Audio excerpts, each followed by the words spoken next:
recording. All right, so episode 11 of season 12. We are getting down to the end of season 12. And on the downside, that means we're running out of podcasts for the spring season. On the upside, that means we're rapidly morphing into convention season as the summer gets here. And to that end, we've got some conventioneers here with us tonight talking. We're going to focus mainly on Buckeye Game Fest and Origins. We'll probably talk about a couple other conventions, but if we're talking BGF and Origins, we're dragging Gary into this. So Ardwulf is here. How's it going?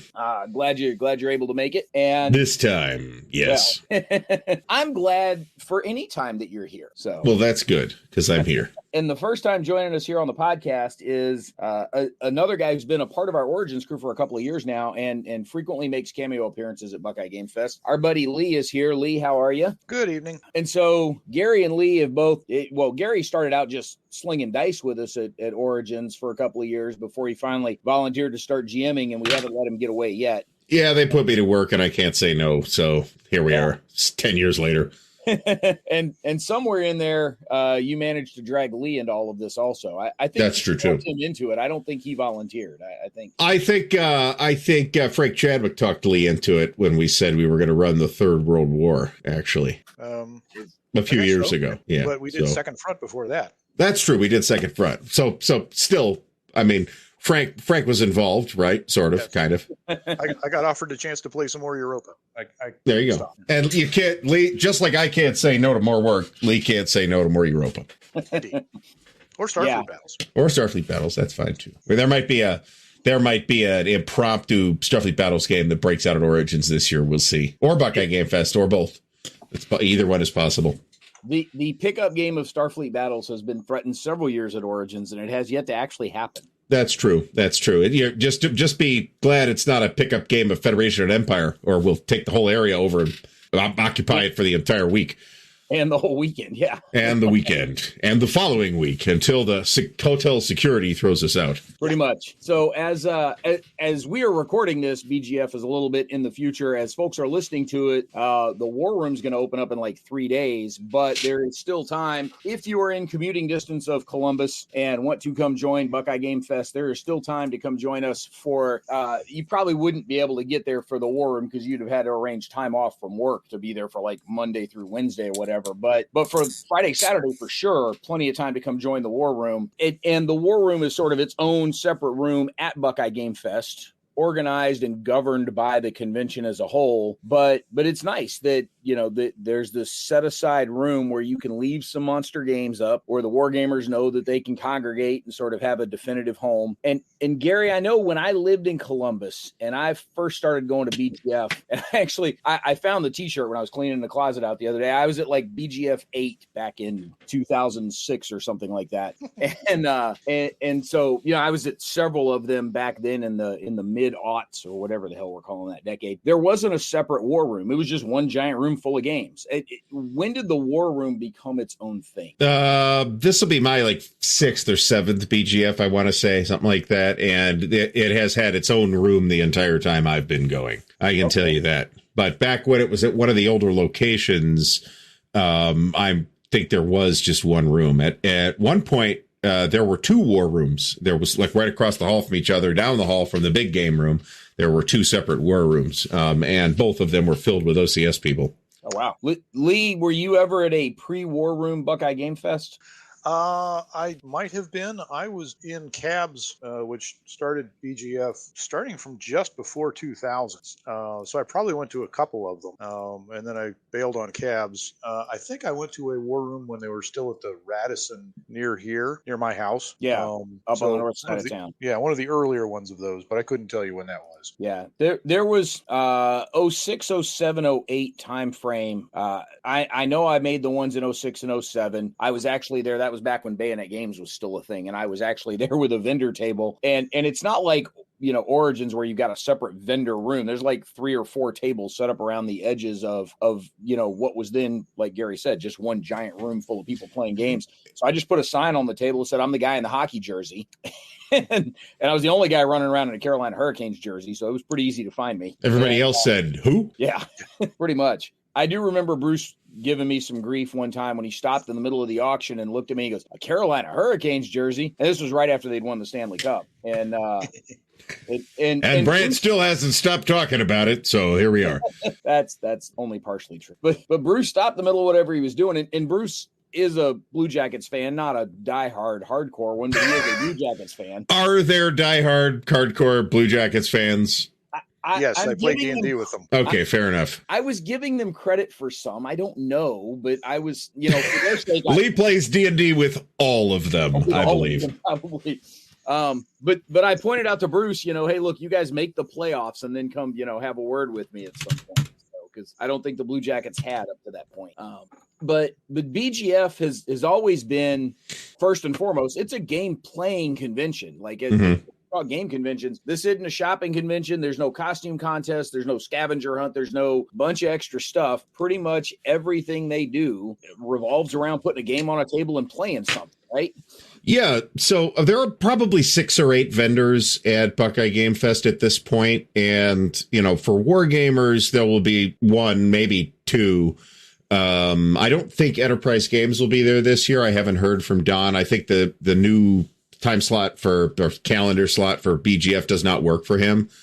But Blue Panther should be there, correct? Yes, Blue Panther's planning to be there, which means that they're bringing along something from all of the different publishers for whom they print. Catastrophe, Hollandspiel, White Dog, Historical Game Company, all those folks. Yeah, I have some money set aside to buy some stuff from Blue Panther. So otherwise, maybe I'll buy some dice or something. I don't know, Dice Tower is possible. Last year, there was some folks there with dice towers, relatively compact dice towers at that.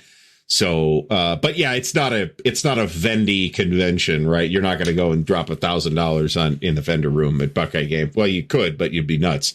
You'd probably clean the place out. Yeah, I was going to say, you just left with someone's entire booth. Yeah, it makes it easier for them to transport it home, I suppose. Including the tables. Yeah.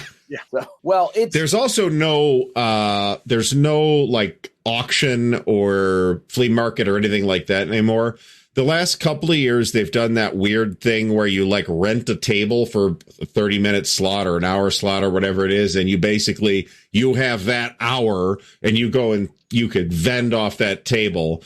And I don't know, I didn't meticulously monitor it, but there was nothing that was relevant to me on those tables at any point. So that seems a weird and inefficient way to do that. But they may well have done the calculus on running like a silent auction or a flea market or whatever and decided it was just too much effort, too much work and manpower allocated to that as opposed to doing the other stuff that needs to happen to make the convention happen at all. Yeah. But there's a raffle. There's a huge raffle. Yeah, the raffle's pretty big. For some reason, I thought we did have that they were bringing back sort of the overly structured flea market again this year. Oh, well, that'd be cool. I hadn't heard that, but if they do that, I'll be delighted because typically, it's mostly general board games, but there's that one person that always brings their old S&T magazines and wants $5 a piece for them. I cleaned up last time there was a flea market. I cleaned up on that stuff. Yeah, I remembered seeing something about it. I thought online, like on the Facebook page or something like that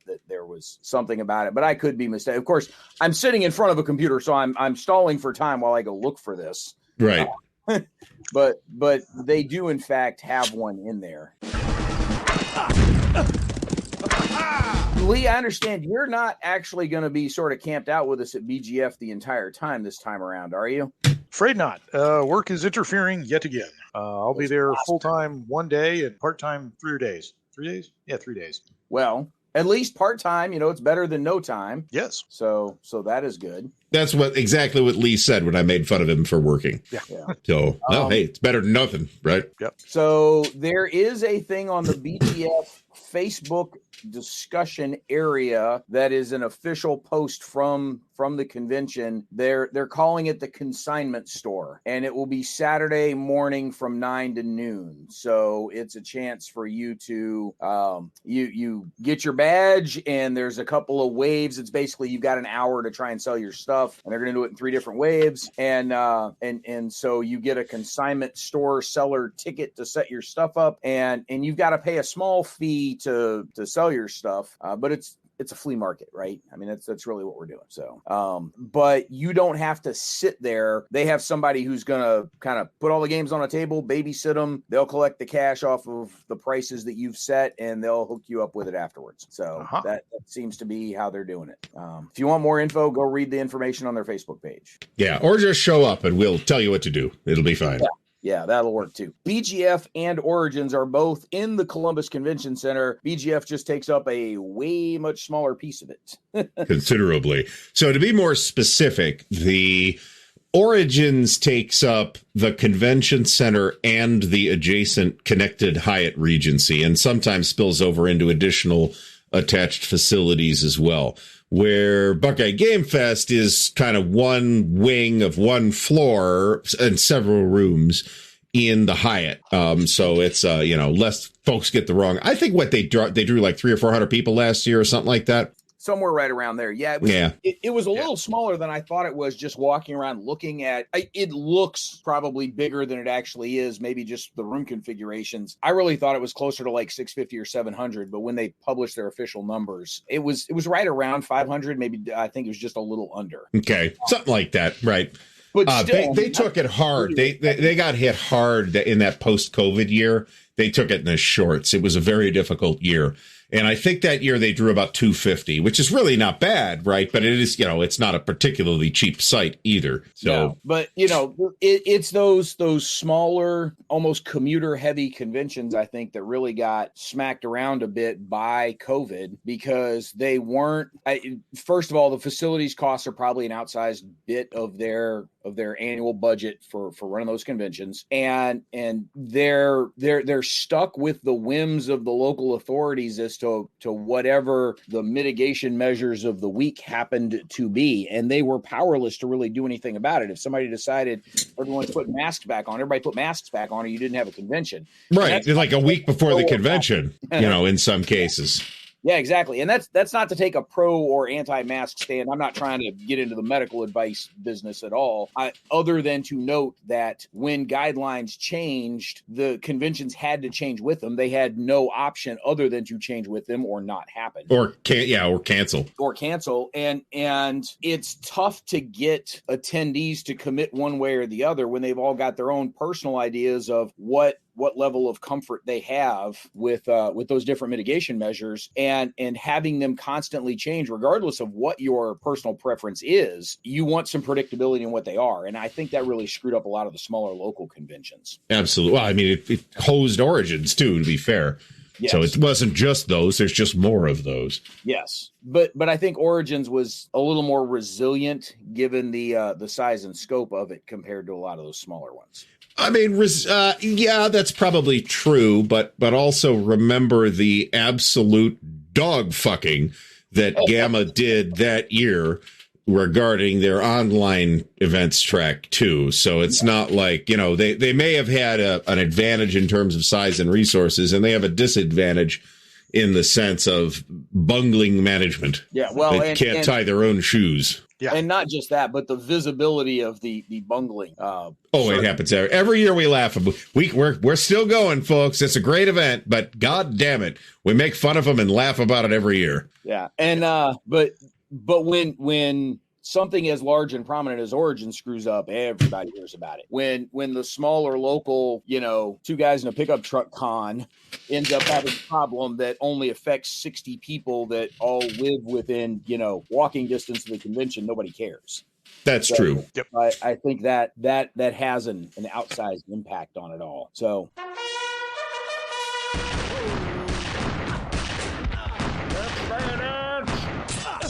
Why? Are they broken? Look, we're talking a bunch about BGF right now, and I do think that because we're going to be there, that's why it's sort of sticking out. One of the things that came up actually on your live stream the other day is something that I thought we might take a slight left turn into to address, and I'm sure Lee's going to have some thoughts on this as well. Somebody had brought up the idea of, hey, someone should, for people that have never been to a convention, what all is entailed in going to a convention? You buy a badge and show up, and then what? And while every convention is going to have its own nuances and run slightly differently, you've got 35, 40 of them under your belt over the last however many years, probably more than that. I may be underselling. That's almost Origins alone, to be honest.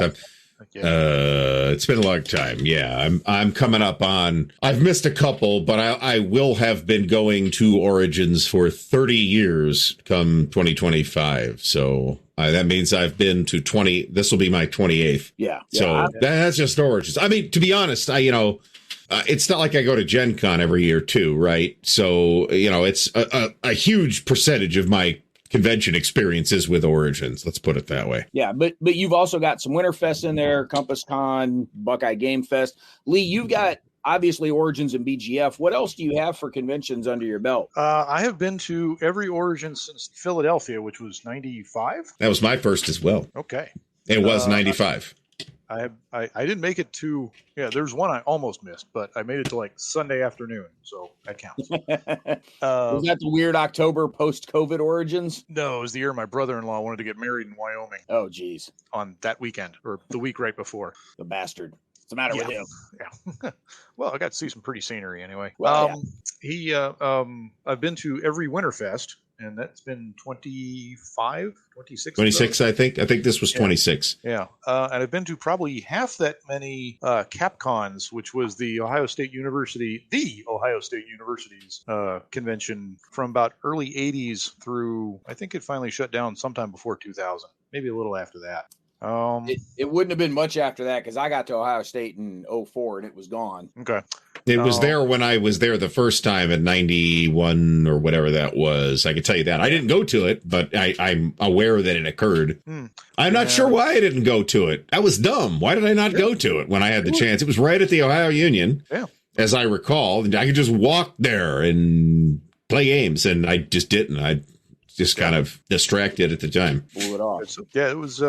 well, when they tore the Union down, it went away and never really came and it hasn't. Yeah, that's right. I'm not even sure the Game Club has come back. I'm sure it has. But, the Game Club got relocated, actually, to my knowledge. The Game Club was happening. I think I went to it once when I went back to Ohio State in about 2010. Yeah, there are a lot fewer alums going to it, I guess.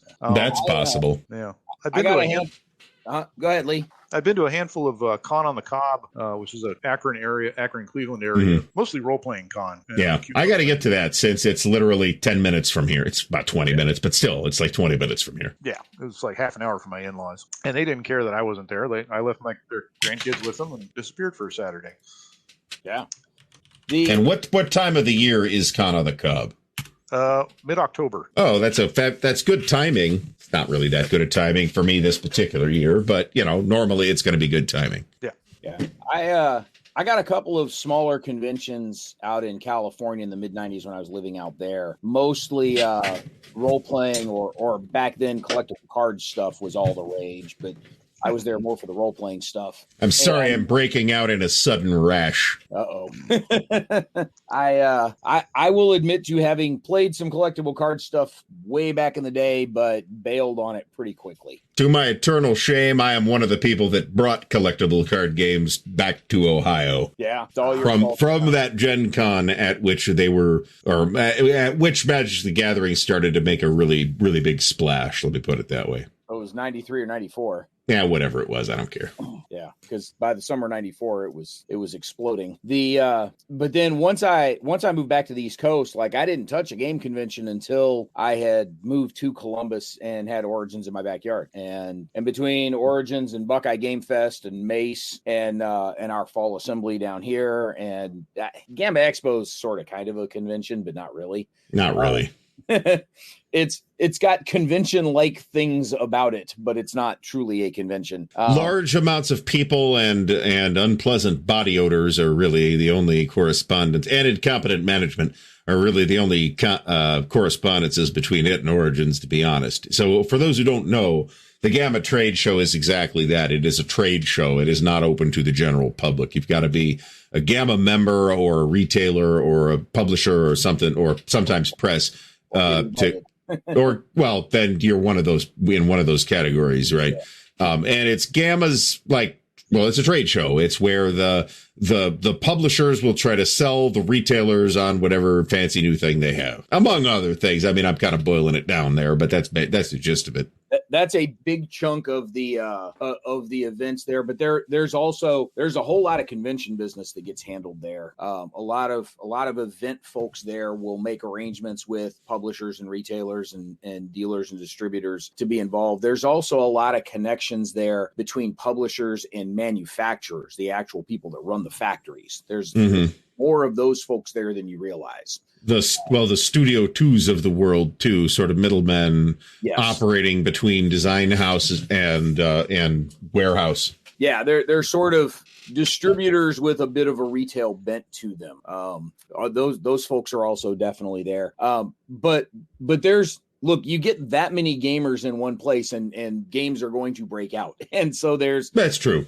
The game nights there do get a lot of play. And honestly, this past year at Gamma Expo, I think I actually played more games than the last 3 or 4 Origins combined. Now, man, you're working at Origins, working your fat old ass off. So, that you don't get much gameplay in at Origins is maybe not a surprise because you're facilitating everybody else having fun, for which the entire population thanks you. Yeah, well, the entire population of 6 that actually know what I'm doing there, maybe. So that's true. Hey, why is that guy in the hockey jersey hanging around again? I'm going to call Convention Center security. I think he's a panhandler.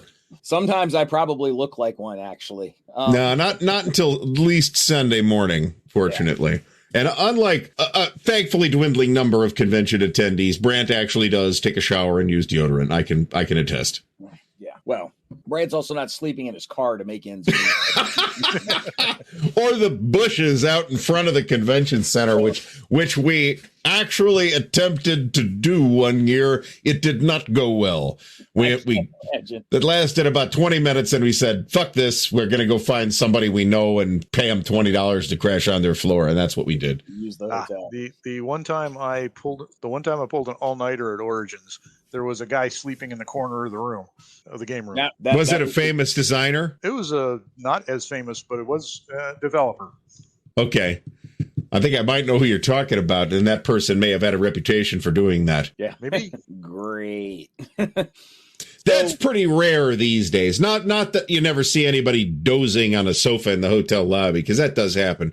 But it's it's not the 80s anymore. It's pretty rare, I think, at Origins nowadays to encounter that gamerific aroma that conventions have become known for. That's not unknown. It happens, but it's an uncommon occurrence at Origins these days. Going back to sort of where this was trying to steer the ship a little bit, and back on yours and Dan's show here. Chaos. Yes. If I'm a brand new convention attendee who has no idea what I'm doing, like you need some form of life. Like if you're in commuting distance to whatever convention it is, no problem. Like you're sleeping in your own bed. Otherwise, you're going to need to find a hotel room. But that's not really any functionally different than finding a hotel room if you're going to a concert out of town, or if you're going to a buddy's wedding. Like you still got to find a hotel room. Like we don't need to explain to people you got to go find a hotel room. That's true. But basically all the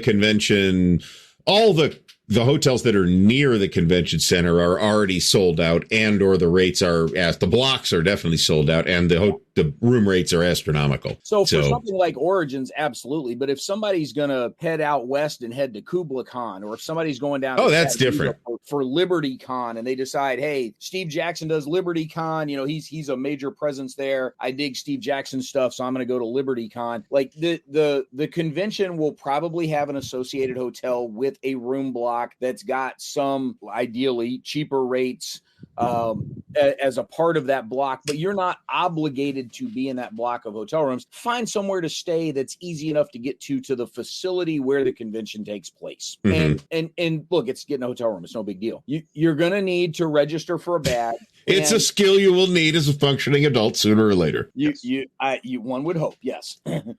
Somewhere in there, you're going to have to get a badge. You're going to have to pay the entry fee to get into the convention. Many conventions, will allow you to just walk up and buy a badge and off you go. There are some conventions that do sell out. Correct. SD HistCon, for example, sells out every year. SD Hist sells out. Circle DC has sold out both of the 2 years that it's been in operation. There are some smaller ones that will sell out. And one of the considerations there, quite frankly, is the space in the room. Like the fire marshal has put a capacity limit. If you are using a banquet room that, maxes out at 100, they're not selling 150 tickets. No, not all 100 people are going to be in there at once, but you got to be able to plan for that eventuality. So if you're maxed out on how many people are allowed to be in the building or in the room or wherever it is you're holding this thing, it's possible the convention could sell out ahead of time. So look into buying your badge ahead of time if you can. The other advantage to buying the badge ahead of time comes back to the other piece of things, and that is being able to arrange something to play ahead of time. Now, there are a lot of conventions, and Gary and I have talked about this a bit, and Lee is as guilty of it as anybody. The people that are going to the convention, so you make arrangements for what you're going to play ahead of time before you ever get there. And that's fine if you know people there, but if you don't, then you're looking for whatever their registration system happens to be in order to sign up for some of those games. Tabletop.events has gotten to be pretty popular over the last, 10 years, 8 years, however long it's been around. It hasn't been 10. It's probably been 7 or 8 because they were around for a couple of years pre-pandemic. I think it's Warhorn, I think is the system that a lot of RPG events will use for their signups. Some folks just use Eventbrite. Some folks have their own custom registration system built. I know Mace for a long time used Ogre, the online game registration and event something. They actually made an acronym out of it all. But they're all essentially the same thing. They will list a game and a time and a duration and a number of seats, and you go ahead and sign up and get your ticket for that event. And so at Friday at 10 a.m., you're going to go sit down, and that's the game you're going to go sit down and play. They'll have locations and all that information as a part of the sign up, so you know where to go. But that's what you're going to look to do, and that will get you into a scheduled game event to sit down and play something. Ideally, the people there will have notified you ahead of time if you already need to know how to play the game or if they're going to teach the game. It's a good idea to find out if you're not clear, because what you don't want is you don't want to sit down and be the one guy who needs the game taught to him at a table of 3 other people expecting to pick up and go because they already know how to play.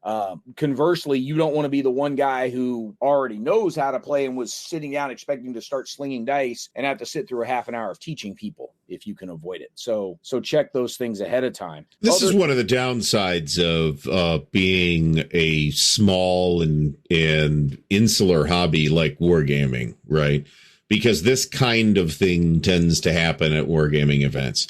And probably the most effective circumvention of that phenomenon that I've seen is the way John Krantz tends to do it for Concept World Expo in Tempe, which is the ultimate wargamer's destination, and you better have the ultimate wargamer's wallet to go there.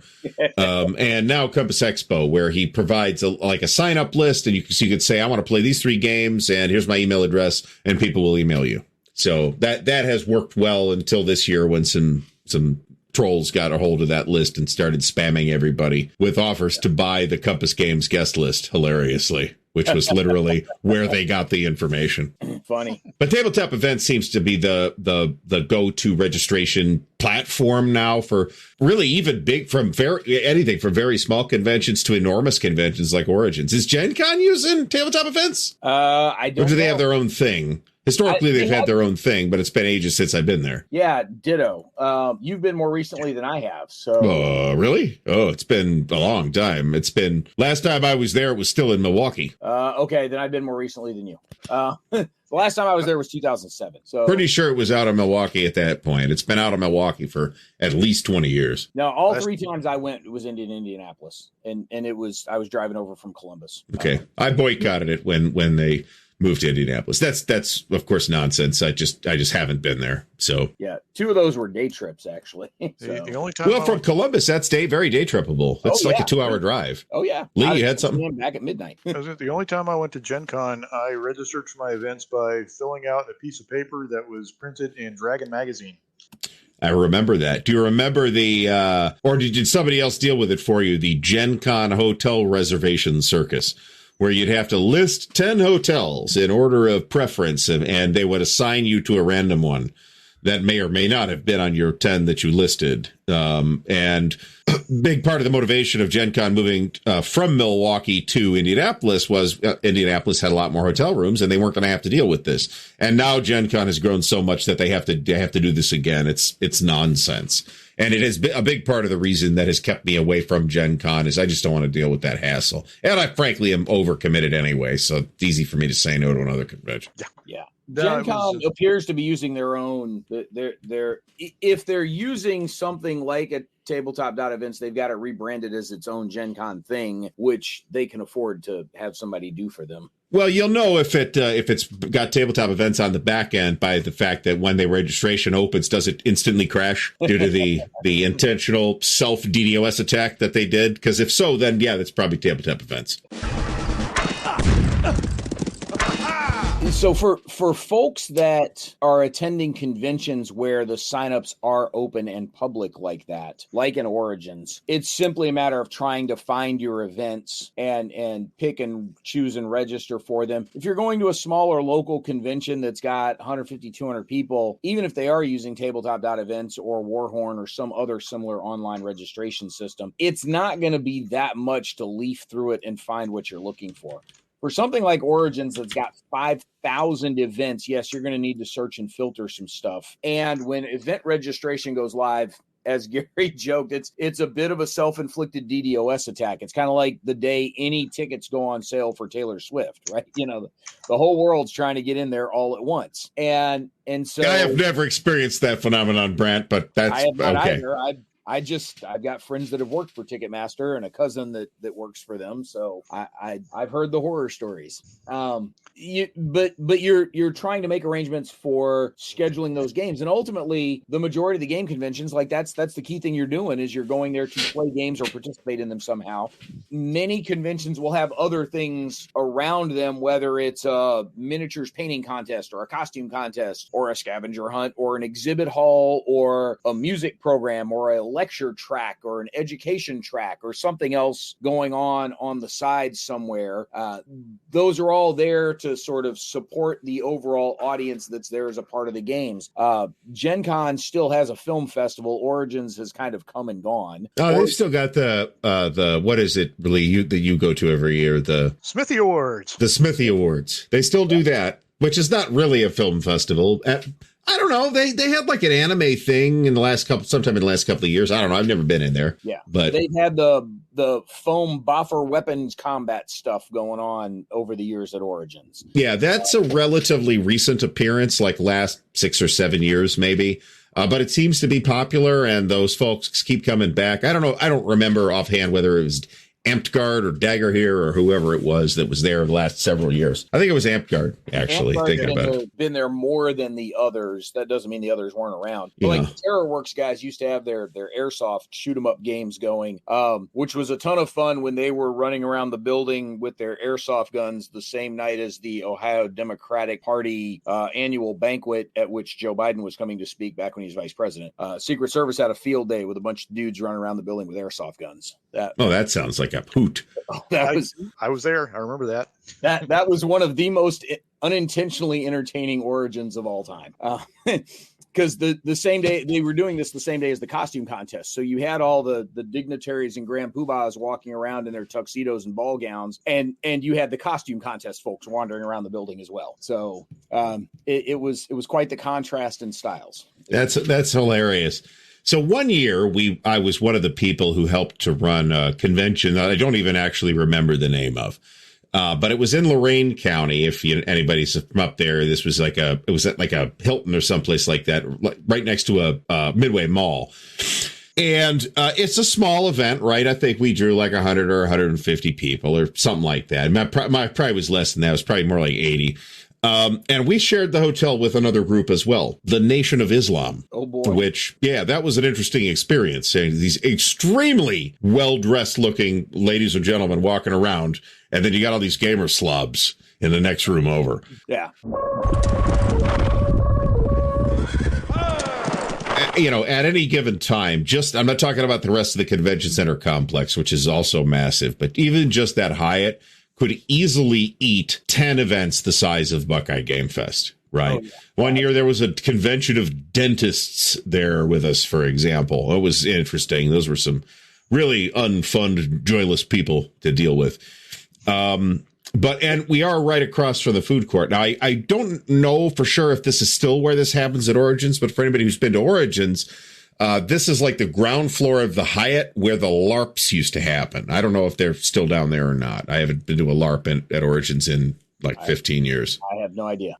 In terms of trying to arrange those events for you at the conventions, if there's public signups, great. If there's not, that gets a lot harder because you're sort of dependent on some other form of communication for trying to arrange those games. And Gary, you mentioned sort of for Compass, it's just people saying, hey, I'm Gary, I'm willing to play these 3 games. Who else wants to get together and play? And so you're sort of playing your own schedule Tetris to kind of fit it all together. Yeah. For Winterfest, like you guys are. Can you imagine that system at Origins? Holy cow, what a fiasco that would be. Well, not for the Wargamers because there's only 50 of us there anyway. But I kid. Like we're up to a couple. And we all know each other. Or straight. Yeah. We've got everything figured out. We already got everything figured out. This is semi-true. For Winterfest, though, it's really different because, like, the whole point of Winterfest is you're going to show up and you're going to play one game for 10 days. Like, that's exactly kind of what you do. So it's not like you have to arrange multiple games in multiple time slots. This is true. Sort of, hey, we're going to play Third Winter, and that's what you're doing for 8 days. And you might have a side game going on another table when it's the other guy's turn to move all 642 counters that he's got. But really, I mean,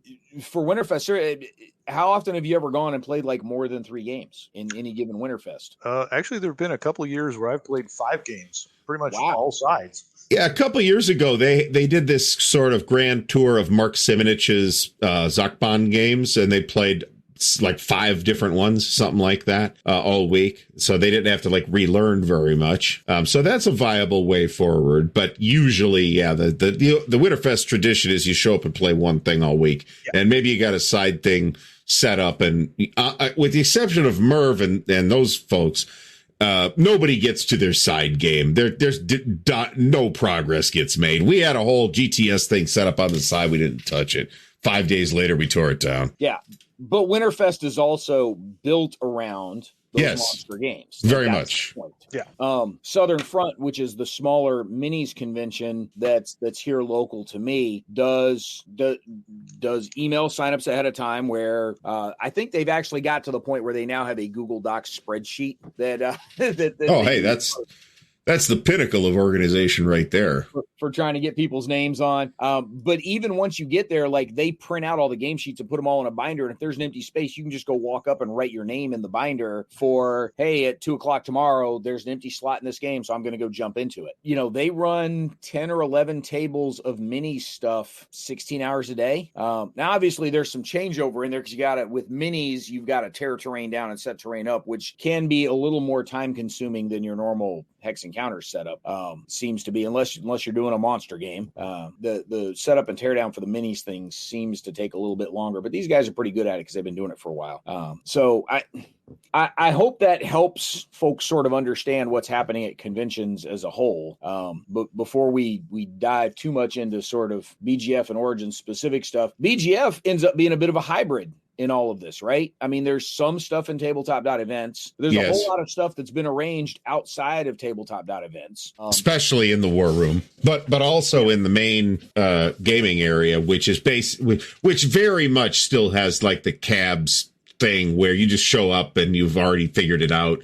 Or you rent a game from the library and find people to play it. Yeah, one of the things that they've done at BGF, and folks that have gone to Origins will recognize this from the boardroom because it's the same people organizing both. Yes. They've got the giant traffic cones that they'll put on the tables. And so you'll like hang a box top off the traffic cone. So if you see the traffic cone, that's a game looking for players, and you walk over there and you see the box top hanging off of that. That's the game they're looking to get players for. Yep. And if they get enough people sit down and play, they sit down and play. And that's what they aim for. For BGF, Gary, what is it that you've got organized for this year? I mean, I'm not like officially anything there, but except to talk about it a lot. So we, off the top of my head, I'll be there and you'll be there, although I'll be there more, and I will be playing in a glorious Great Battles of the American Civil War Stones River game. And you'll be doing something that isn't that.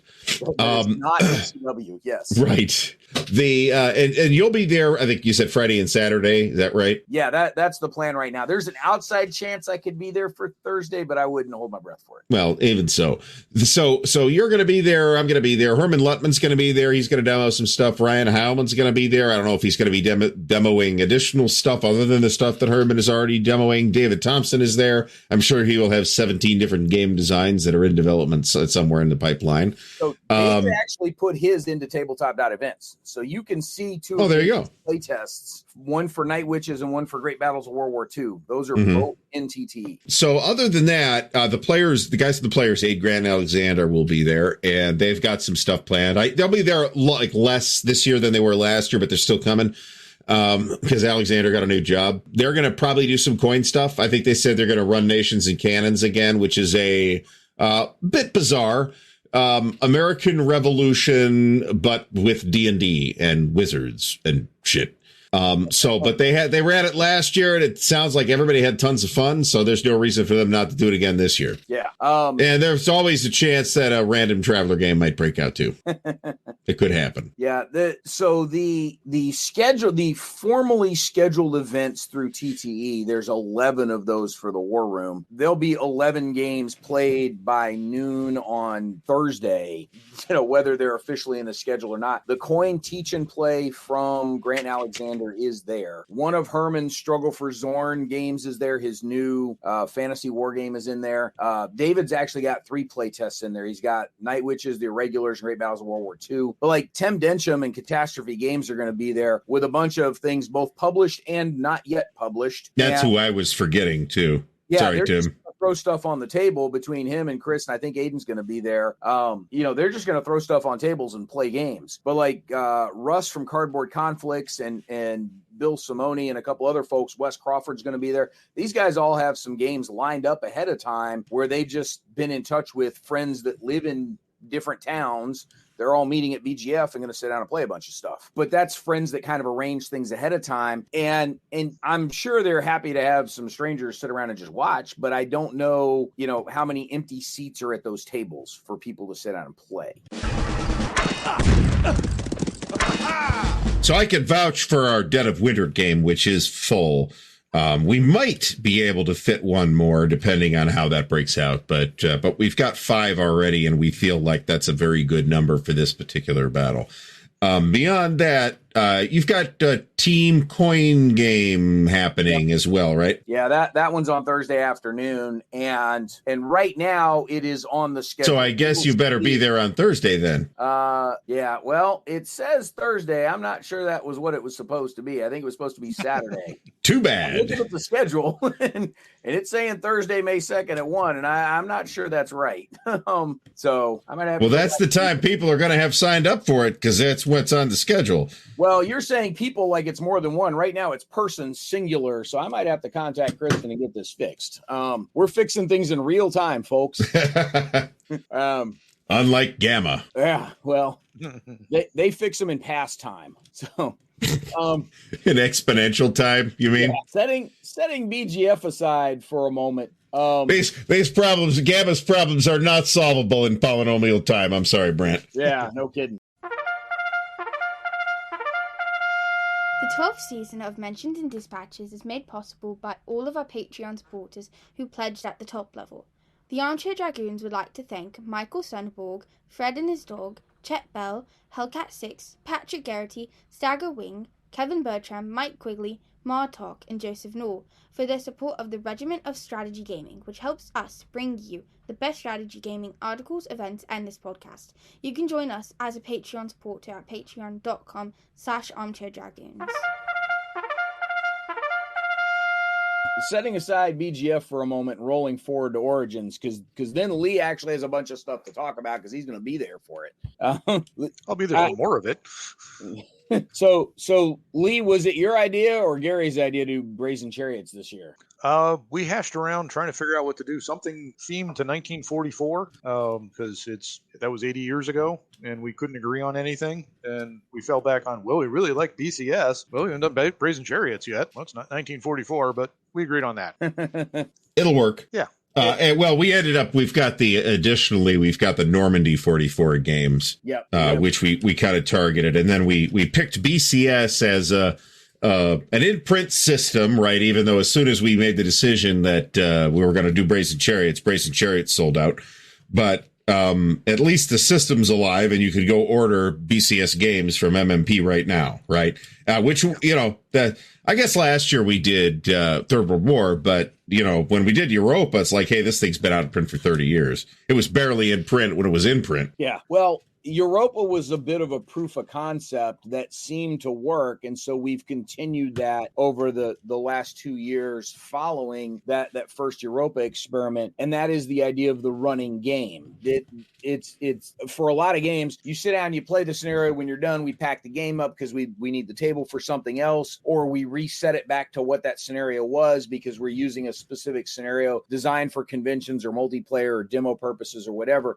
What Gary and Lee are doing is they set up the game and it stays in place, and we've got 4-hour sessions of the game set up, but they don't reset the game in between sessions. You pick up where the previous one left off, or keep playing if you want. That's cool by us. Or keep playing if you want. If you're still signed up to stay there, no problem. But you guys are teaching the rules. It's not like you have to know the rules to sit down and play. You're going to teach as you go, so we can have novices wander in. And surprisingly, we actually got a few for Europa, which was kind of cool. Yeah, and we're prepared. Lee and I are both prepared for that.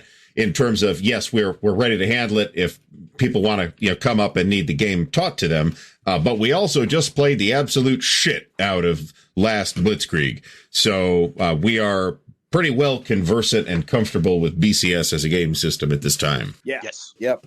So it's one of those things where if you would like to be able to play a larger monster game over multiple sessions, register for multiple sessions, no problem. If you just want a taste of BCS without having to commit to the full weekend, play 1 4-hour session, call it good, and buy the guys a beer afterwards and go on your merry way and go do something else. Scotch, but yes, exactly.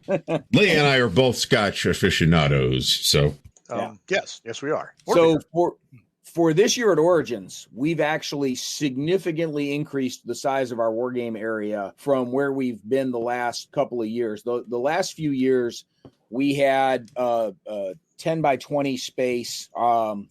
We were 10 wide by 20 deep, which we were able to fit about 7 tables into by configuring them a particular way. And we kind of liked our table configuration, so we repeated it there for a couple of years, which worked out well. That gives us the ability to put a couple of monster games up like Gary and Lee and just leave those set up. It gives us a couple of bigger tables where we can have some things go up and down, or if we need to split across multiple tables for a double blind game, we've got the ability to do that. And then we've got a bunch of smaller ones that we can use for a lot of the smaller war games that we've got. This year, we are... And don't worry, folks, if we run out of tables, we'll just steal more. That's not... You're not supposed to say that out loud. That never happened. I deny everything. There is no photographic proof. So this year you can cut it out and post if you want to. This year we've doubled our footprint from what we've had the past couple of years. So we've actually got 4 tables at 5 by 8, 3 of which are having stuff go up and stay on them for the entire weekend. Your guys' Brazen Chariots game, the Pico Armor Panzer Blitz game is back. So you're going to be able to play Panzer Blitz with 3mm minis. That's pretty cool too. I don't touch minis because hives. But that's a pretty cool game, actually. It's very, very, it's neat, right? It's Panzer Blitz. You got to love Panzer Blitz. Yeah, but adapted instead of moving counters around, you've got your little square piece of cardboard's got 3mm minis on it. Yes, it's neat. It is. We've also got a 5 by 8 table that is a Napoleonic Minis game this year. We've got Quatre Bras going to be set up. They're using the Charge rule set, and they're going to run 6 iterations of Quatre Bras over the course of the weekend. I do not understand any of the ancient Sumerian that you have just spoken. The Battle of Quatre Bras? No, this miniatures part. Oh, Yeah, well, and the charge, which I have no idea what that is. I've never played the charge rules. I'm assuming folks interested in minis would at least have an inkling of what it is. I assume that you are absolutely right. But again, we plan our program such that we are prepared to teach any of the rule sets and do not expect proficiency ahead of time. That's kind of the point of what we're doing.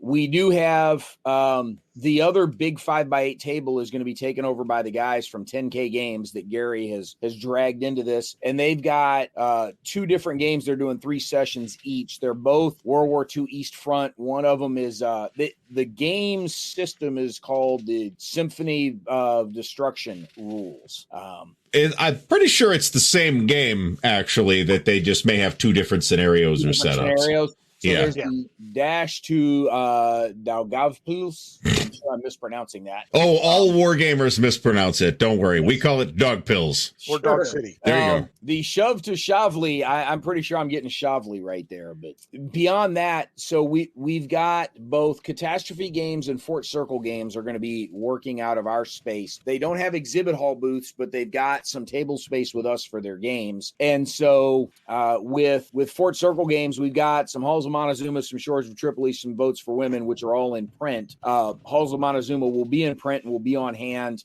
by then.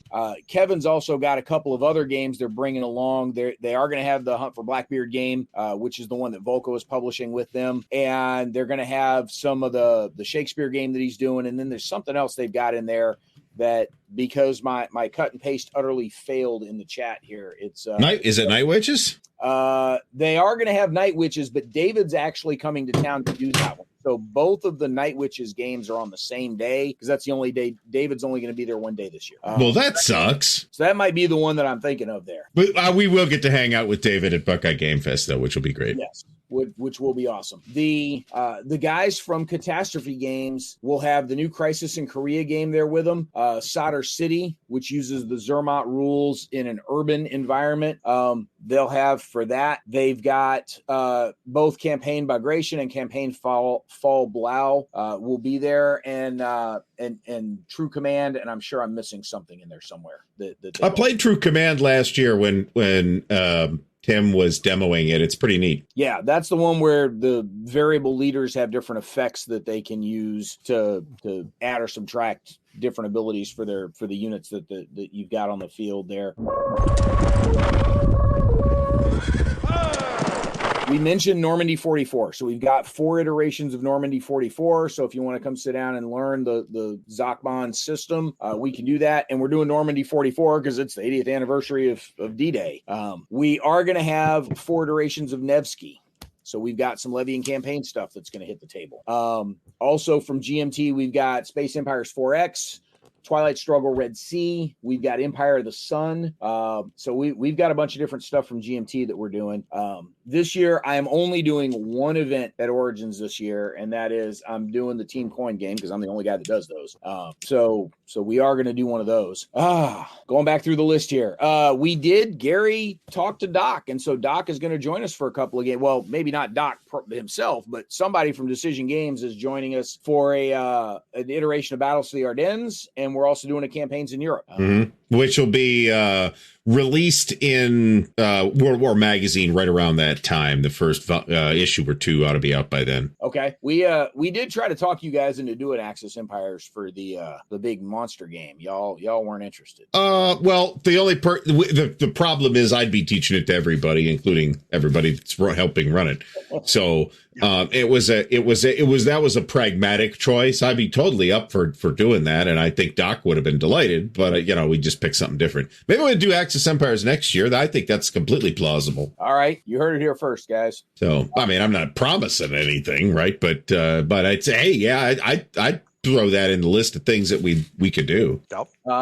Also because we haven't listed enough games for folks to come jump into. And looking at the list of stuff, I missed a couple from Catastrophe. You're also failing to mention that like a bunch of this stuff's being run by the designers. Yes, well, I was getting there. So Air and Armor, we have 3 iterations of Air and Armor. Bruce is supposed to be coming to town to run this one. So Bruce Maxwell is going to join us for Air and Armor. And then Fred Schwartz is also going to be there. And if you haven't bought Air and Armor yet, you talk to Bruce for 5 minutes and you'll be handing him your cash. Yeah. I'm just saying. You'll be buying 2. Fred was the developer on Iron Armor, so we got both of the head brains behind Iron Armor going to be there. And then they tacked on an iteration of NATO Cold War Goes Hot as well. So Bruce is doing both of his big Compass releases. And I can vouch for NATO Cold War Goes Hot. It's terrific. And Lee can too, for that matter. Yeah. It's terrific. Keith Tracton and I got our ass kicked by Bruce playing it at Fall Assembly. Well, I would hope so, for Christ's sake. I'm going back through the list here. We do have a couple of iterations of We Are Coming Nineveh. The Song for War guys are back. Gary, you'll be interested to know, for the Song for War stuff, they actually split the original game into 2 different games. They've got North Africa and Italy as separate games this time around. Yeah. We are going to do 2 iterations of the 1824 Kriegspiel. We are going to put the blinders and we're going to put the study carols up around a bunch of the tables, and we're going to put a whole bunch of people at tables where they can only see their own map and what the umpire tells them is there. But we're going to run a full up Kriegspiel. Anybody that is into war games that has not done this needs to do this. You don't have to do it twice, but you need to do this. It will be extremely illuminating. Let me put it that way. Yeah. And we've got 3 of our command post exercises. And this year we've brought back the CPX boot camp also, where they're going to do kind of a smaller, very specific task focused kind of workshop leading into those CPXs as well. So you can learn about just recon planning, for instance. And there'll be a little bit of a mini scenario played as a part of it. We're going to focus on just some particular pieces of that. So if the full 4-hour and change CPX doesn't fit into your schedule, you can still get a bit of the experience in like a 2-hour window also. Yeah, I got to tell you, Brant, everything that I said about the Kriegspiel applies to the command post exercises too. It'll be very illuminating. You should definitely do it. But you're just hearing your pitch right now on the CPX boot camps when you said workshop and you promised information on the latest deliverables and shit. Man, that made me think of work. I almost busted out laughing. I'm like, man, I'm leaving the area when you guys are doing this, or I'm going to doze off. Now, the intent behind those workshops is we're isolating one part. You're doing it again with the workshops.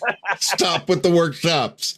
Okay, you call them action sessions. Sure, make them exciting. You got to punch this up, Brant. You're not calling it a workshop. Ain't selling it at all. There's the word work appears in workshop. Okay, it sounds like The Office. I don't want to do this on my vacation. Is boot camp any better? But it is better. Yes, okay. There's at least the idea of some PT ahead of you for boot camp. Connotation there. So the idea in the boot camps, because that's actually what they're called if you look them up on the schedule. Yes, I know. But the idea behind those is to just take one part of the bigger planning process and focus on just that one thing so that we can fit it in that 2-hour window with a little bit of a war game, demonstrating those principles that we talk about. So that's the idea behind it. Gary, I know you've played in one of the CPX. Lee, it's great. Yeah, totally. You should totally do it. Brent, I'm only making fun of you here. You understand that. No, I get it. I was asking Lee if he's ever had a chance to play in one of them. I've recommended to Lee that he do so if he hasn't already. I think you did one year, didn't you? I don't think I have. I played in something similar to it at a earlier con years and years ago. I don't remember what it was, but it was. NSDM is not wildly it's pretty wildly dissimilar, to be honest about it. Yeah. It looks superficially similar. It's really not. That's also great. People should do that too. Yeah, except we don't plan the NSDM stuff, so I have no idea. Yeah, we got nothing to do with that. I have no idea. It's happening somewhere. That's all I know. Yeah. Closest I've come to that is running double blind flat top. Yeah, which is amazing, by the way. We could do that one year because we could split them out and do that. We could. We'd have to talk about how to do that, but yeah, we could totally do that. We've run double blind Second World War at sea a couple of times. I got to kidnap John Madison and get that revised map from him first, though. There we go. Sure. Yeah, that one that's pretty and not done in Sharpie like the originals. Not the original one. Yeah. So, that laundry list of stuff that we just listed for Origins is actually just the game sessions. If you go into tabletop.events right now and you search for things from Armchair Dragoons, what you will find are the 30-odd events that we are sponsoring in the War College, which are not game sessions. Those are all historical talks or designer panels or something that we've brought back this year that hasn't been at Origins for at least 12 or 13 years, maybe more. And that is, we've got a bunch of the wargame publishers going to get up and do a bit of a state of the company talk and Q&A with the audience. So if you're interested in hearing kind of the state of the company from any combination of Fort Circle, Dietz Foundation, Catastrophe Games, Decision Games, Academy Games, I think we've got Collins Epic in there. I'd have to go back and double check. And we've got Jason Carr going to be there from GMT. So we're doing a GMT Games talk also. So you can get sort of a state of GMT with Jason doing that talk and have an opportunity for some Q&A with that as well. So this is something that we haven't done at Origins in a long time and are bringing back the idea that you've got some direct interaction with the company. So I'm hoping those go well. I got to tell you, between those sessions and the rest of the War College slate and the selection of events that you've just spent the last half hour reading off, this is a really great wargaming track this year. I'm hoping that enough other people agree with that sentiment that they all show up and come play games with us. Yeah. So, well, you're going to have excellent photogenic stuff on the corners with us and the Pico Armor people and the other miniatures thing from, whatever whatever that thing's called. On one of the corners, though. Oh, that's actually a great idea. He gets corner number 4, I guess. We have to have Bruce on a corner just to flag people down and talk them into buying. Oh yeah, it's like those swirly wheels with the spiral on them that the hypnotists on the old Batman show used to use to hypnotize. That's like, you look at Bruce and it's like, I must go and spend money because this game sounds freaking awesome. Yes, Bruce is a human version of that. He absolutely is. So the designer panels, because we've got enough of them here, we actually had enough designers. We had to split it into 2 panels. So I don't remember exactly who's on which panel, but we have... There's so much to keep track of. Seriously. Because there are a bunch of them. But we have some combination. It is written down somewhere, folks. He'll figure it out. It is. You can go look up the panels on tabletop.events. We have Jason Matthews and Ananda Gupta from Twilight Struggle. We've got Kevin Bertram, Tim Densham, Jim Werbineth, Ian Brown, who did the Maneuver Warfare card game, which we have 5 of, going to be doing the Maneuver Warfare game. We've got Tori is on one of the panels. I know I'm missing some people because there's, again, multiple panels with at least 4 people each. We do have Bruce is giving a talk on kind of not necessarily a situation update, but sort of an overview of the conflict in Ukraine, that the current ongoing conflict that Bruce is going to give a talk on. Jim Werbineth is going to give several different historical talks, one on Guilford Courthouse. I think he's doing the Inchon talk about the Inchon invasion. He's got one on U.S.-French relationships during World War II and sort of the evolution of those, because, the French waved the white flag at one point. So there's going to be some interesting historical stuff we're going to cover. Fred's doing they didn't want to deal with Churchill, that gangster, as Charles de Gaulle famously called him. Sure. Fred's doing one on tank destroyers in World War II. So we've got a pretty wide slate of different things that we're talking about. We are going to be talking about aircraft carriers in space. So that's going to be a fun one. We've got Chris coming to town to do that. David Thompson's on one of the designer panels, whichever one's on Saturday, because that's the only day he's going to be there. So yeah, there's anybody that says there's no wargaming at Origins is full of shit. Well, they've been full of shit for several years, to be fair.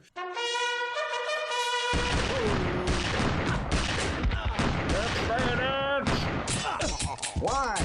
Are they broken? So, Lee, if you weren't going to be chained to the to the Brazen Chariots table, any of those particularly jump out at you as, oh my God, I would totally want to go do that? Well, yes. Symphony of Destruction, I was in their first playtest. I would be interested to see what the second playtest will look like. Normandy 44, I'm always up for that. What else was I seeing? Votes for Women had my attention a bit last year. Because we were right next to them across the section. As small as our booth was last year, we were right next to everything. Well, yes. Cold War Goes Hot is always a fun one. I read and was interested in the Night Witch's role-playing game, so I'd be curious to see what this game is. So this one is not the role-playing game. Right. No.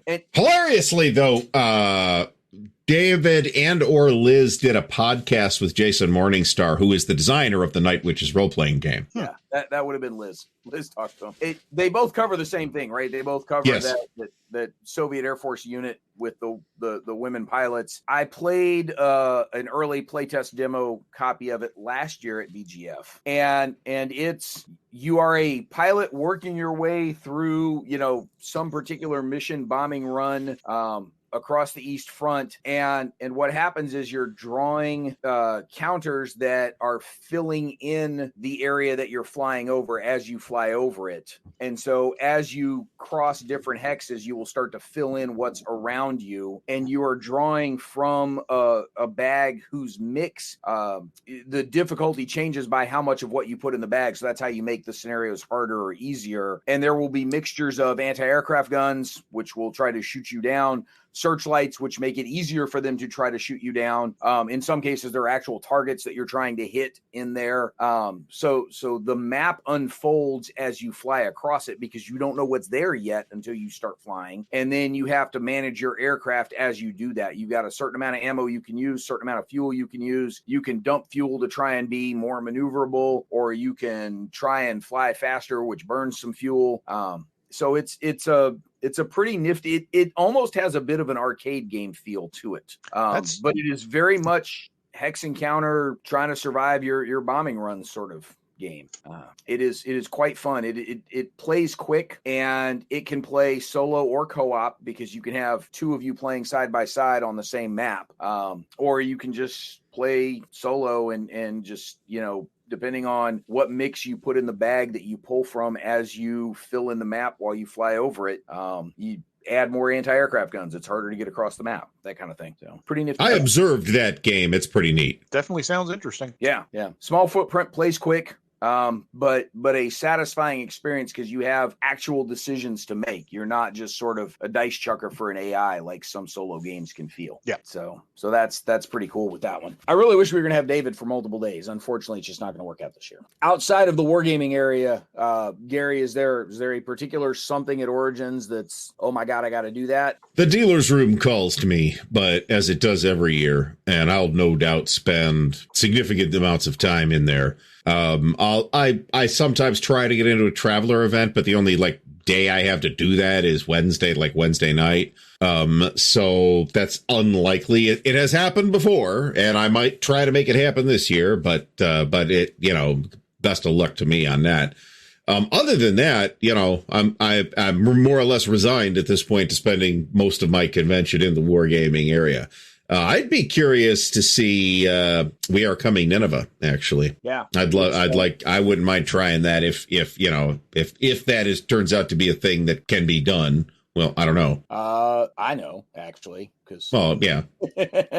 Well, yeah, I could look at the schedule. I'm aware I could look at the schedule, but the fact is I won't check the schedule for this until I am actually physically in the building. So, yes. Well, the We Are Coming Nineveh, it's a fun game. Played it a couple of times. There's video of Peter Robbins and I screwing it up on YouTube. Oh, there you go. I think I remember that video. Wasn't that at Gamma Expo? No. Peter and I were playing it at Gamers Armory here in town, and we were in the midst of setup when we realized that we'd stickered a couple of the blocks wrong. We put the wrong thing on the wrong color block, and so as we are live streaming the game, we're busy fixing stickers on blocks. So that was kind of entertaining. But no, it's a fun game. The block aspect, obviously, you've got the Fog of War, but there are a bunch of blocks in the game that are non-combat blocks, and so the way they are worked in there, there's some blocks that are the term in the rulebook is rumors, right? It's sort of intel that there's something over there, which is why that block is now on the map.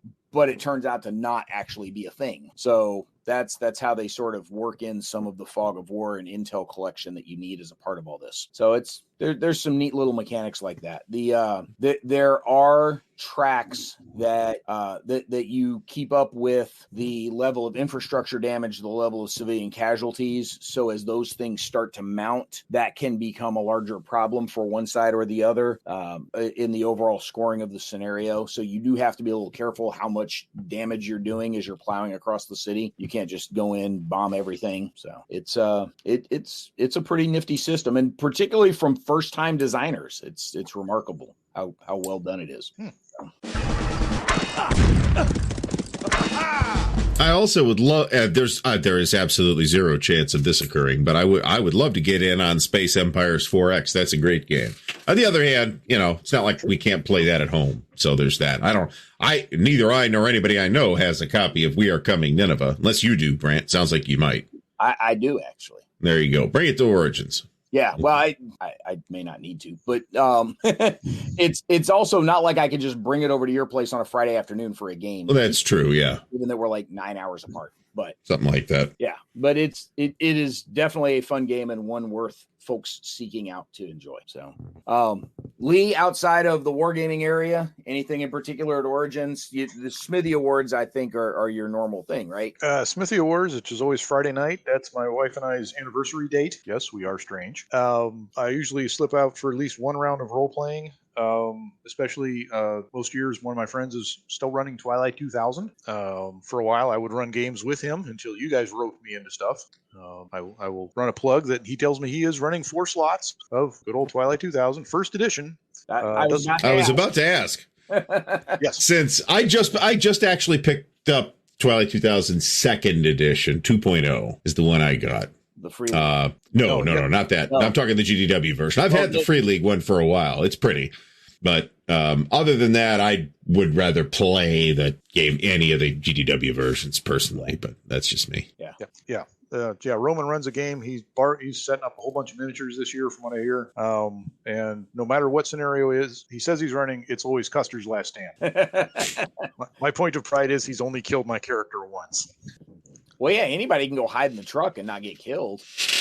Actually, the time I got killed was the guy that did try to hide in the truck. They found you. Yes. Yeah. So for folks that are interested in coming to Origins, look, there's more than enough wargaming stuff to do. More importantly, the oil spot of wargaming in the gaming hall continues to expand. Our footprint continues to grow. So if you are a wargamer who is interested in coming to Origins or have been on the fence about it, there is definitely a home base for you at Origins. There's a place of other like-minded wargamers for you to come hang out and kind of feel at home and have somewhere to come play. And you can sign up for a whole bunch of stuff ahead of time, or you can sign up for just like one thing each day and the rest of the time just kind of hang around and wait and see if there's an empty spot in a game you can jump into. We do have some space in the schedule, some holes in the schedule for some pickup games. So I know we'll probably get some random stuff thrown on the table. Ian has threatened to put Littoral Commander on the table a couple of different times. So we'll see if that actually happens. Man, if you need a break from wargaming, there's every other kind of game is represented at Origins in spades, except for digital games. If you want to play video games, stay at home and play World of Warcraft, because you won't have a great time at Origins. Other than that, you'll have a great time. Unless the Battletech guys are there. Yeah. That's true, but I couldn't do that for hours a day. You said, there's plenty of games in spades. Honestly, I don't know that I've ever seen a spades game break out at Origins. I don't know about that, but there is a poker tournament. Yes. And apparently the puzzle tournament is coming back this year. Oh, yay. Yeah, I know. There was a bridge tournament one year, I think. With a minimum age requirement. You must be this old to participate in this bridge game with your parents. Either you have a walker or you are not allowed in the game. Yeah. That's sort of the rule there. So they don't ask for ID when you walk in the door. They ask to see your Geritol. Any interest at all in the costume contest? No. Just curious. You will see, especially on Saturday, you'll see a decent number of cosplay people, people in cosplay, whatever it's called, right? The people dressed up in weird outfits. You'll see a decent number of those people, but it's not like an incredibly cosplay heavy convention either. No, it has been in years past. It hasn't been so much lately. There's always at least 2 or 3 costumes each year that you kind of stop and go, holy crap, that's impressive. Oh, sure. And costume vendors too. There's multiple cosplay vendors in that huge exhibit hall. It's an enormous vendor hall, right? There normally are. Last year, for some reason, there were 0, and it was the one year my daughter wanted to pick up a particular costume, and there were all sorts of like Renaissance clothing folks, but nobody actually doing costumes.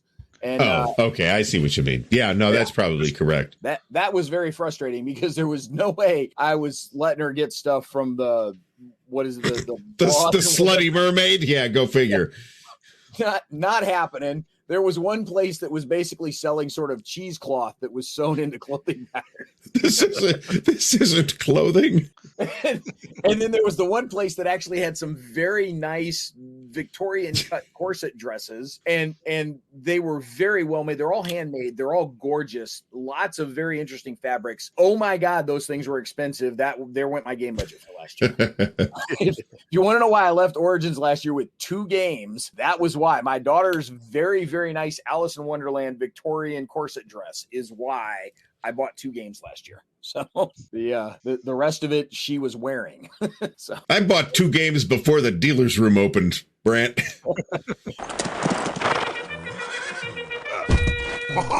Look, the dealer's room is not as war game heavy as I would like it to be. Part of that is the long running thing of the dealers saying, hey, look, there's no war gamers there for us to sell to, and the war gamers saying, hey, we don't want to show up because there's no dealers there for us to buy from. We've now got enough events that we can bring war gamers back, and I think the exhibitors are starting to see that they've got an event team that can help support the product they're trying to sell. So I'm hoping that some of the GMT is there because they're represented by Enterprise. Can we get Bill to show up from Compass? Be nice. I don't know. Decision's already there. Academy's already there. Can we get Worthington to show up? Can we get Legion to show up? Can we get Revolution to show up, right? Can we get some of these mid-range guys to come show up knowing that they've got some friendly ground to trod on and a friendly audience to work with? No, it's not going to be 50% of the convention like it was 35, 40 years ago. But I think there's probably enough of a critical mass of us wargamers that they've got something to work with there. Let's hope we can get those guys to show up some more. Agreed. So, let's hope. Yeah. Now we need is, like an actual committee. This thing's getting big enough that we need a committee to help start organizing the wargaming stuff.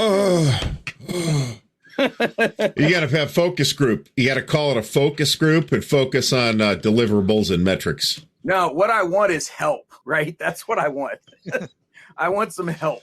That's what I was thinking when you were reading all these events. I was like, fuck. No wonder. How does he have any hair left at all? Yeah, the data entry for 145 events. That's a lot. I'd have been pulling my own face. I mean, I'm with the CSRs, it's probably not entirely dissimilar, but yeah, no, it's for frustratingly heavy workload. Clearly, a different level of headache, but yes, still. But I got to deal with Dan, so I'm just saying.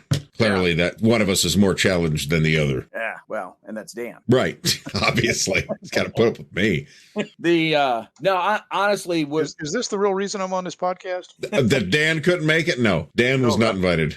Dan doesn't go to conventions. I'm not going to get roped into another job here. Exactly. Maybe. I think we both need to volunteer Todd for this important task, actually. Okay. We're vitally needed elsewhere, obviously. Of course. Yeah.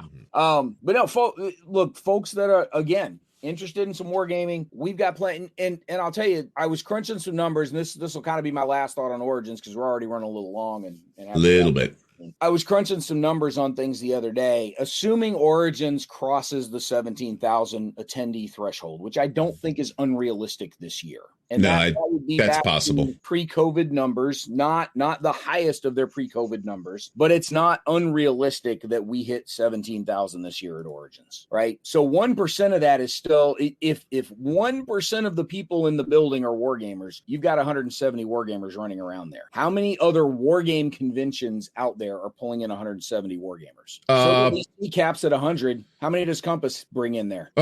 They've probably maybe 150, something like that. CSW Expo, 140, 150? 250 to 350, something like that. Yeah. Okay. So we won't catch CSW. If we're sticking with the 1% metric, you got 1% of those 17,000 attendees are actual wargamers. You got 170 wargamers in the door, and 1% may be low. If it's 2%, we've now got 340 wargamers in the door, and that's bigger than just about any other wargame convention you're going to have out there. That's true. Now, Origins can be a headache. I am not going to sugarcoat that.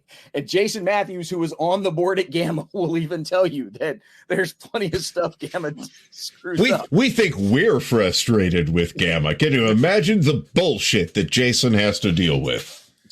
Jason is more than happy to admit that there's plenty of stuff they do in a very unserious fashion. But still, we assuming 2% of that attendance is wargamers. We've now got 340 wargamers in the door. Gamma can be a headache to deal with. However, it may end up being a headache worth dealing with for two reasons. One, at that point, Gamma can't ignore you anymore because you're there. But you are there to help support a growing and continuing to expand wargaming population at Origins. And look, it's not like we're only catering to the wargamers. We will grab anybody walking by the aisle and rope them into a game wherever we possibly can. And part of what we're doing is not just giving wargamers somewhere to call home, but trying to grow more wargamers. And it's something that we've been working on for years. And the fact that we have now expanded our footprint from a 15 by 15-ish event space that very first year that we started this program back in 2014, all the way up to the fact that we're in a 40 by 40 space now. I mean, I think that says something to how much space we can take up and legitimately fill with wargaming events. I would like to see some more of the companies show up and play. I'd love to get more players show up. So, well, last year you had a really high sell rate on the available slots. So across the entire slate of wargaming events, yeah. I'd be a little surprised if you didn't do something similar this year, where you sell well above the convention average in terms of number of slots. And by sell, like most events, including I think everything that we're doing, Brant, you don't have to pay separately for anymore. So correct. By sell, we just mean bully people into sitting down and playing. Actually show up on the attendance sheet. Yes. Yeah, you do want to sign up for events, but if you can, but you can also just show up and. Chances signing are real good. We'll figure something you can do. Yeah. Signing up guarantees your seat for that event at that time. But there's plenty of opportunities for us to fit walk-ins into games. Because we will frequently, like your guys' games, we'll set them for 6 players to sign up, but you guys can absorb another 2 and make them 8 players if you need to, as a for instance. We could be reasonably flexible. Just BCS naturally lends itself to team play. Yeah. Last year was the second highest number of individual events that we ran. I think it was 2018, and we had a couple more events than we did last year. But this past year was the highest total attendance that we had. Not just percentage of seats, but raw numbers. It was the highest total attendance of players that we've had since we started this program back in 2014. Business is booming. Yeah. The fact that we're doubling the floor space and we're going from 60 odd events to over 100, I think we're going to beat the player count from last year. Jesus, I think so. Yeah. If we don't, it will be a massive disappointment. Well, also you've got a secret weapon, Bruce Maxwell. Yes. So, and you're doing the Kriegspiels again, which, as we've told the story many times, bizarrely attracted a lot of attention from passersby, and that garnered several additional players. Yes. We had folks that last time we did this, we did a freebie on Wednesday night that was just sort of a drop-in thing, but we had warned everybody, hey, look, at any minute we could say, all right, we're stopping the scenario, we're restarting and resetting, because we were testing some of the scenario, but we were also helping teach some of the umpires how to do stuff. And so we had some folks walk by and go, what the hell is that? So we'd throw them in for a turn or two on Wednesday. But then on Friday, when we ran the actual event, most of those folks came back to play in the full 4-hour event, which was pretty cool. Mm-hmm. Yeah. It not a conventionally photogenic event. Let's put it that way. No, everybody looks like they're taking their LSATs in the middle of a game. Yeah, exactly. Again, it looks like work.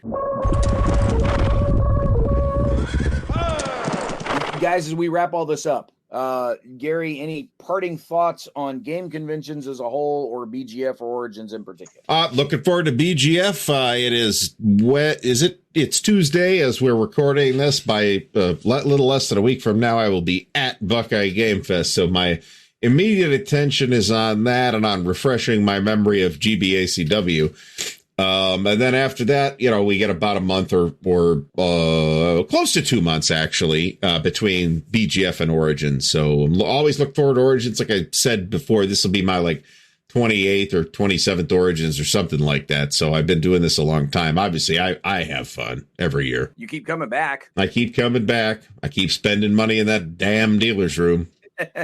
Lee, every year. Any parting thoughts on all of this? We have failed to mention Artemis at BGF. That's true. You could do it at Origins as well if you'd like to pay $15 for 40 minutes or whatever it is. Or you could just show up to BGF and play all friggin' day for free. Yes. It is the Artemis Spaceship Bridge Simulator, and you can Google this. You can actually go buy it on Steam. But at a convention, played live with the touchscreens and the crosstalk, and it's just a fantastic experience. It's a ton of fun. It's a bit exhausting because by the time you're done your 45-minute slot, you're kind of wrung out, but it's really cool. Yeah, there's actually, so not last year, but the previous year, so the 2022 Buckeye Game Fest article over at the Dragoons, be linked to this podcast. There is video of the three of us playing in the Artemis Spaceship Bridge Simulator. Yeah. It's so much fun. It's a lot of fun.